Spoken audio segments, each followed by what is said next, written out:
दोस्तों yes bank की बात करो। यस बैंक की एजीएम कल कंप्लीट हो चुकी है। इस एजीएम के दौरान क्या क्या रिजोल्यूशन पास किए गए हैं और दूसरे क्या प्रस्ताव लिए गए, क्या आने वाले समय में यस बैंक के विजन को देखकर लग रहा है कि एक तेजी का दौर आ सकता है, उसको समझने की कोशिश करेंगे और मैनेजमेंट का क्या बयान है उसको भी समझेंगे। साथ में देखें तो यस बैंक ने एक बड़ा फैसला और किया है। यस बैंक ने एक नई मोबाइल एप्लीकेशन शुरू की है अपने कस्टमर्स के लिए।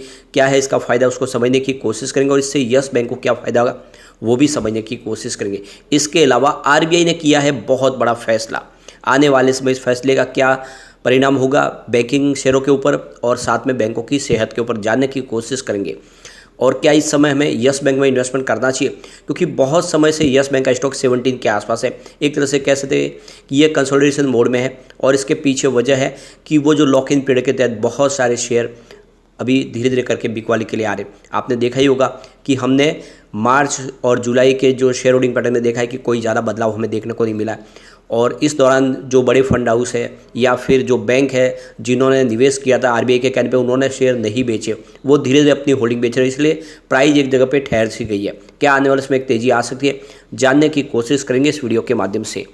लेकिन फ्रेंड उससे पहले अगर आप पहली बार हमारे चैनल पे आए तो चैनल को सब्सक्राइब कर दीजिए, एक बेल आइकॉन दबा दीजिए ताकि जब भी नया वीडियो बने पहला नोटिफिकेशन आपको मिले। वीडियो पसंद आए तो लाइक से जरूर कीजिए। चलो फ्रेंड्स वीडियो स्टार्ट करते हैं। मैं हूँ आपका दोस्त एस.बी. दवे और हमारे अपने चैनल ऑनलाइन कमाई में आपका बहुत बहुत स्वागत है। सबसे पहले बाजार की बात करें तो निफ्टी 50 19,310 के स्तर पर क्लोजिंग दी थी, जहाँ पे 0.28% की गिरावट थी। बाजार में दबाव देखने को मिल रहा है।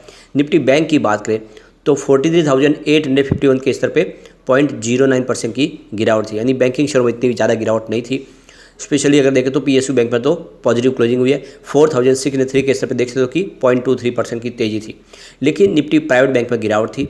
22,624 के स्तर पे 0.21% की गिरावट थी। तो सरकारी बैंकों ने तो अच्छा खासा एक जगह पॉजिटिव क्लोजिंग दिया, लेकिन प्राइवेट सेक्टर की बैंकों में गिरावट थी। यस बैंक की बात करें स्टॉक की शुरुआत 17.05 पर हुई। शुरुआत पॉजिटिव हुई क्योंकि गुरुवार की क्लोजिंग 17 के आसपास थी। इंट्राडे में 17.20 का हाई भी बना, यानी कुछ खरीदारी के दम पे स्टॉक ऊपर गया। लेकिन फिर जैसे बाजार में दबाव बनना शुरू हुआ, इसने भी 16.80 का लो बनाया और अंत में क्लोजिंग 16.85 के आसपास रही, जहाँ पे 0.88% की गिरावट थी। यानी गिरावट तो कोई बड़ी नहीं है, 1% से नीचे है, लेकिन दबाव बना हुआ। इसकी परफॉर्मेंस अगर हम देखें तो 11 अगस्त को स्टॉक 17.05 के आसपास था, 0.6% की तेज़ी बनी थी। 14 अगस्त की बात करें स्टॉक 16.95 के आसपास है, 0.6% की गिरावट के साथ में। 16 अगस्त की बात करें तो स्टॉक 16.85 के आसपास क्लोजिंग दी, जहाँ पे 0.6% की गिरावट हुई। लेकिन 17 अगस्त को स्टॉक फिर से 17 के ऊपर क्लोजिंग देने में कामयाब रहा, 0.9% की तेज़ी के साथ में। और 18 अगस्त को स्टॉक फिर से 16.90 के आसपास है, 0.6% की गिरावट के साथ। तो एक तरह से देखें तो स्टॉक के अंदर स्टेबिलिटी है, वही लिमिटेड गिरावट हो रही है, स्टॉक 17 के आसपास ही है। डरने वाली ज़्यादा बात नहीं है यहाँ पे। बाजार के लिए जो चिंताजनक बात है वो है एफआई बाजार में बिकवाल बने हुए। 18 अगस्त को उन्होंने 12,302 करोड़ का नया इन्वेस्टमेंट किया, लेकिन सामने 12,569 करोड़ की बिकवाली कर दी। इस तरह से उनका जो बिकवाली का आंकड़ा है वो 266 करोड़ का है और इस महीने में उन्होंने 10,925 करोड़ का माल बेच दिया है और यही बाजार के लिए बड़ी टेंशन वाली बात है इस समय। दूसरी तरफ बाजार को थोड़ा सा संभाला डीआई ने 6,501 करोड़ का इन्वेस्टमेंट किया नया, सामने 6,161 करोड़ की बिकवाली की। इस तरह से उनका जो आंकड़ा निकल के आ रहा है वो 339 करोड़ का पॉजिटिव है। फिलहाल इस महीने में उन्होंने 9,245 करोड़ का नया इन्वेस्टमेंट किया। लेकिन एफआई की जो बिकवाली है वो आप देख सकते हो कि उसकी जो अमाउंट थोड़ी सी ज़्यादा दिख रही है, इस वजह से बाजार में कुछ दबाव देखने को मिल रहा है।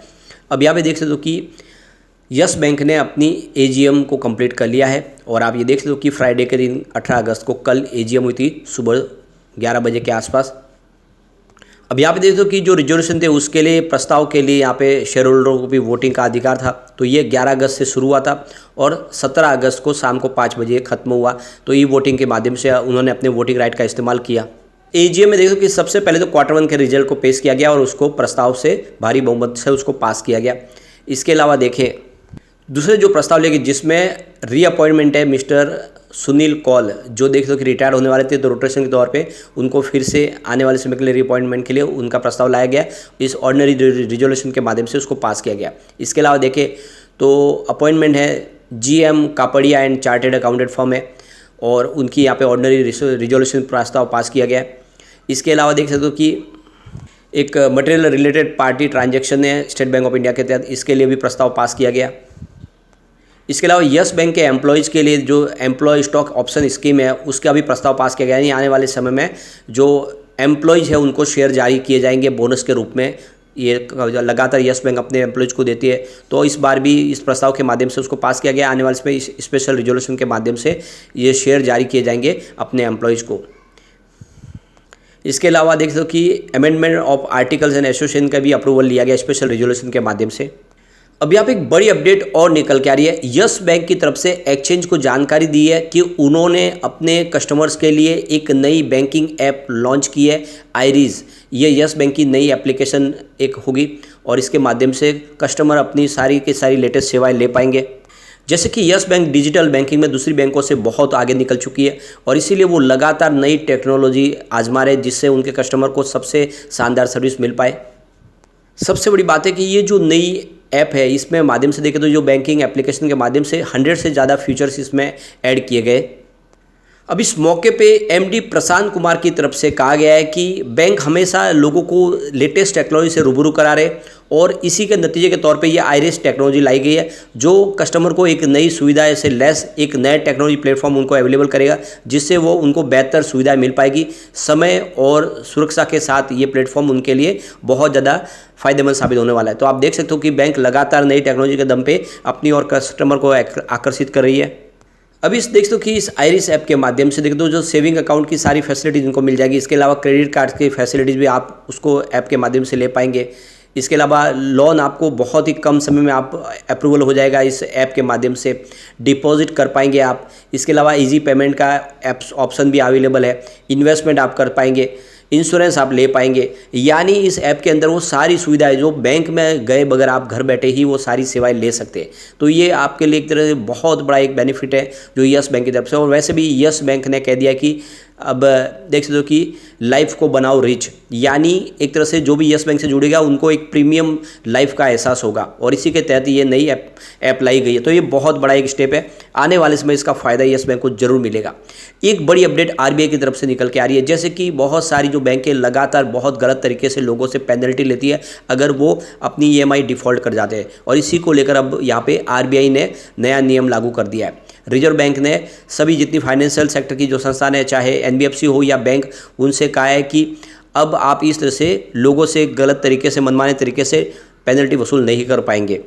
बहुत सारे बैंक है जो लोन के ऊपर लिए जा रहे इंटरेस्ट में ही पेनल्टी को जोड़ देते हैं और इस पर से आधा जो कर्जदाताओं का इंटरेस्ट रेट है वो इंटरेस्ट के ऊपर इंटरेस्ट ले रहे हैं और उससे बहुत ज़्यादा नुकसान हो रहा था कस्टमर का। और आरबीआई ने नई गाइडलाइन का ऐलान कर दिया, जिससे लोन डिफ़ॉल्ट होने की स्थिति में बैंकों के जरिए लिए जाने वाले जुर्माने को पिनल चार्ज के तौर पर देखा जाएगा, न कि पिनल इंटरेस्ट के तौर पर देखा जाएगा। आरबीआई के नए सर्कुलर के मुताबिक ये गाइडलाइन अगले साल यानी 1 जनवरी 2024 से लागू होगी। सभी कमर्शियल बैंक जिनमें small finance bank, local area bank और रीजनल बैंक शामिल है, ये सारे के सारे उसी दायरे में आ जाएंगे। पेमेंट बैंकों पर भी ये नियम लागू होगा। प्राइमरी अर्बन कोऑपरेटिव बैंक हो, एनबीएफसी हो, हाउसिंग फाइनेंस कंपनियाँ हो, सारी की सारी जितनी बैंक से संबंधित सेवाएं देने वाली कंपनी है, फाइनेंस कंपनी है, वो सभी इसके दायरे में आएगी। तो कुल मिला के देख दो कि यह आम जनता को बहुत बड़ी राहत है कि जिस तरह से बैंक मनमाने तरीके से उनके ऊपर जो लोन के ऊपर देखें तो डिफ़ॉल्ट हो जाते थे, तब आप देखें बहुत सारा चार्ज लेते हैं, अब वो ले नहीं पाएंगे, जो नियम है उसके तहत ही ले पाएंगे। लेकिन जो सबसे बड़ी बात है कि इस समय जो बैंकों के लिए सबसे अच्छी बात है कि काफ़ी तेज़ी से कारोबार बढ़ रहा है। इंडिया की जो ग्रोथ इकोनॉमी है बहुत तेज़ी से बढ़ रही है। विश्व के अंदर देखो तो अभी इंडिया की इकोनॉमी विश्व की 5वीं सबसे बड़ी इकोनॉमी बन गई और तीसरी बनने को तैयार है। ऐसे में बैंकों का कारोबार बढ़ेगा, लोग कारोबार में आगे बढ़ेंगे। ऐसे में बैंकों के लिए एक अच्छा मौका है और इंडिया में बैंकिंग सेक्टर में निवेश भी बहुत ज़्यादा आ रहा है। ऐसे में आप भी लॉन्ग टर्म का नजरिया लेके ऐसे स्टॉक में निवेश कर सकते हैं जो अभी बहुत नीचे, और उसमें यस बैंक शामिल है। दूसरे बैंकिंग शेयर बहुत ज़्यादा दौड़ चुके हैं, यस बैंक अभी बिल्कुल नहीं दौड़ा है। आपको पता ही होगा यह 2020 के पहले राणा कपूर के समय 300-400 के आसपास रहने वाला स्टॉक इस समय आपको 16-17 के आसपास मिल रहा है। बहुत ही फेयर प्राइस में है। बिल्कुल इन्वेस्टमेंट आपको करना चाहिए, लॉन्ग टर्म का नजरिया लेके चलेंगे तो ये आपको मालामाल कर देगा आने वाले समय। लेकिन फ्रेंड, कोई भी इन्वेस्टमेंट करने से पहले अपने फाइनेंशियल एडवाइजर से बड़े ले ले या अपना खुद का रिसर्च करें, क्योंकि मैंने वीडियो आपके एजुकेशनल पर्पज के लिए ही बनाया। वीडियो पसंद आए तो लाइक शेयर जरूर कीजिए और चैनल को सब्सक्राइब कर दीजिए। Thank you friend.